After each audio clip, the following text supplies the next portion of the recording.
Sophia, thank you very much for making some time to speak to us. I was interested in a number of things that you raised when you were on the panel earlier today, and perhaps we could start with your statement that part of what's going to drive better use of technology and transfer that technology into real innovation in Africa has to be decisions from leadership, from sort of national strategies on how to do that. Could you maybe explain that a bit, and perhaps there's some examples of countries that have gotten that right? Very well.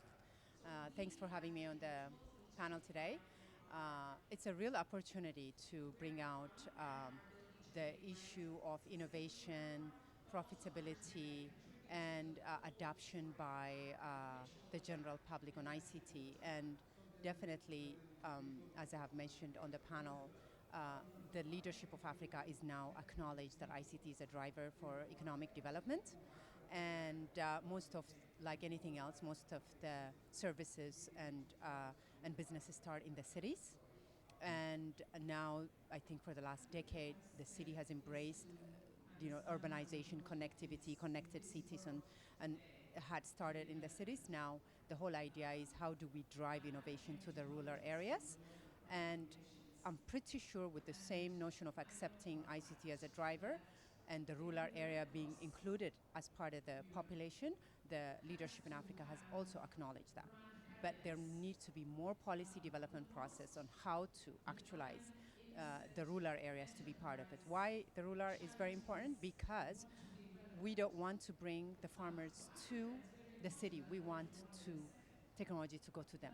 And there is no need to populate cities or overpopulate cities where the opportunities. So we try to take technology where the opportunities are. And 80% of Africa's economy is in agriculture. So obviously somebody in the leadership has to think of how do we include these agricultural services and how do we reach out to them. And so rural development strategy is very important. One country that got it right, honestly, is my own country, Ethiopia. They are focusing and having a priority for rural development because most of the mobile services have reached out there. Mm-hmm. For example, Kenya, where I have my operation for business, because of bandwidth, there is a lot of internet flexibility there. Sure.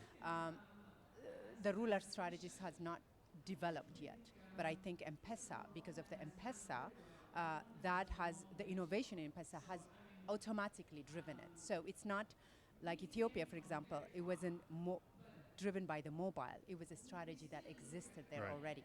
So it's an acceptance of the leadership knowing that to include the ruler. So those are the kind of communications that need to be there in terms of having a national policy to address ruler.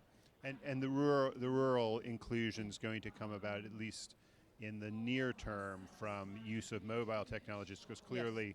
the cost of bringing fiber optic is prohibitive. It's not going to happen, yes. Yeah. Yes. Now, inclusion is urban and rural, but inclusion also can be about the gender divide as well, and I know that's something that you care greatly about. Are efforts being made to include both girls and women in terms of technology development? Okay, I think there's a lot of talk, and we advocate, so I think it's a good start.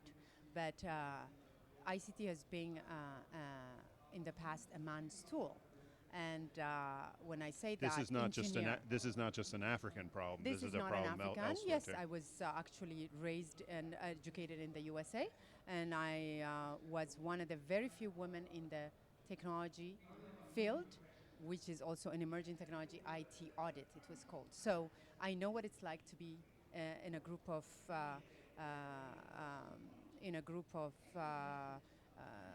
workforce being just a woman. Mm-hmm. So when I came to Africa, it's absolutely isolating, in fact. So I think because of the social media and because the integration, it's not developing programs anymore. The current technology is a convergent technology. Women can embrace it. It's not so difficult that we used to think. So so the social media has driven a lot of women to be online and talk and chat, and we see a lot more demographics show that Twitters and Facebooks are being used more by women than men.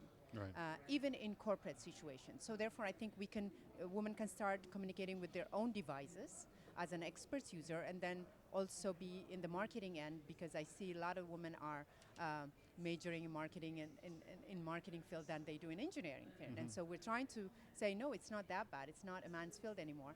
Go and get educated in ICT, and you will find work and opportunities there. And so we're trying to set example. I even had an interview or a speaking engagement just a month ago or something, where I actually said the internet is a she. The reason I said that is because more women are out there speaking on the internet. More voices are out there, and they don't really have to go through a formal system of institution to make their voices heard. You can be a blogger, you can set up your own website and do the things you need to do. So I think women need to know this exists. Well, that's of course yeah. one of the extraordinary things about the internet and the new tools we have is the old hierarchies have been subverted. Flat. And so, in terms of gender as well as in terms of other social hierarchies. Right. And so it's a question of just making people more aware of this, do you think? I think it's a lot more aware. Even in Gabon, when I came here, I spoke to a lot of the women outside the conference that I've seen, Gabonese women, and how much they are involved in technology. I don't see that a lot. So, I mean, West Africa is probably less than East Africa. So I think we need to balance this, and there has to be another push for Africa, for women to be involved, for youth to be involved, and that rural strategy I talked about. And I think the leadership needs to know. Entrepreneurship should be encouraged in Africa, because the formal structures of employment sector is not there, it doesn't exist, but also it doesn't exist in Silicon Valley. Sure. And you know how entrepreneurship is highly celebrated. Actually, Silicon Valley is, they say, it's a place, you only excel when you fail. Yeah. So African leadership needs to accept that failure is part of the entrepreneurship, and it's okay if a person starts a project and fails, and then they will be celebrated and then move on.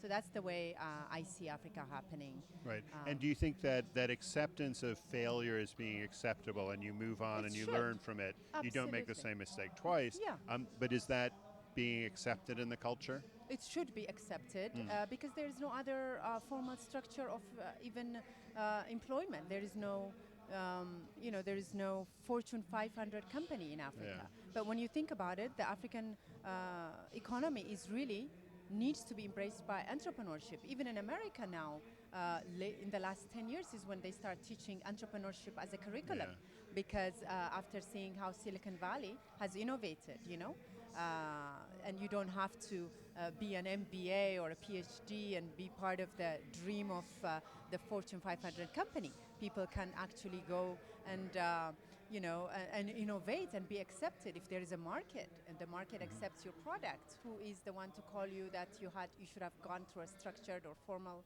education system? And I think we're trying to do that in Africa. But I think if you look at the informal sector in Africa, there are a lot of entrepreneurs in Africa. That's driving. So I think part of the challenge is transforming that sort of entrepreneurship into a kind of wider entrepreneurship that can maybe get to the next level. Exactly. And also the governance structures. People who are entrepreneurs do not understand governance per se. So what's acceptable in business, what's not. So the business ethics need to be part of the entrepreneurship training, so people don't take risky positions in dealing business. So I think these are all the things that need to be considered. Great. Well, it's a very good agenda for us to look at. Oh, thank you very much. Wonderful. Thank you.